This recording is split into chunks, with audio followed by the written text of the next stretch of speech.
So while Hangtime is testing, let's look at the gift shop, shall we? It's looking better and better every time we come. They've even added a poster to this side. I don't know if you guys could see it too well. I had to lift up my hands, but yeah, right next to the giant palm tree that came out of nowhere, they have this nice boardwalk poster. It looks really nice, and they've got speakers right next to it too.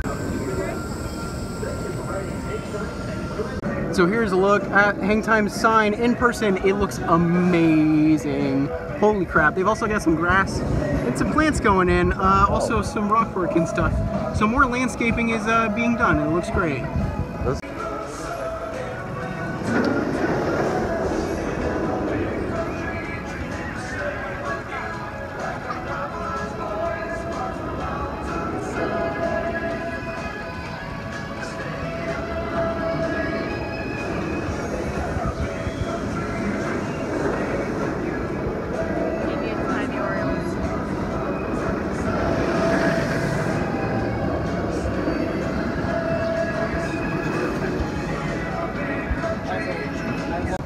So it looks like some of the concrete has been covered in dirt, but wow, they have dug out a giant hole back here.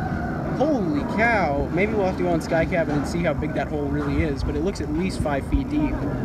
That's kind of exciting news for all you Wipeout fans out there, because supposedly they're going to put it back in. So maybe they're preparing for that, and Hangtime's going right now. Of course, right at the drop, this turns. Wow, look at that thing. That thing's pretty high. Oh, it's so weird seeing it from up here. Holy.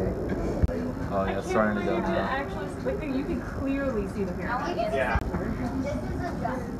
So interesting, with this giant hole, I definitely think Wipeout's going to be back, because holy crap, yeah, it's even a circle and everything. The line could go right here and go through there. Oh man, it's perfect.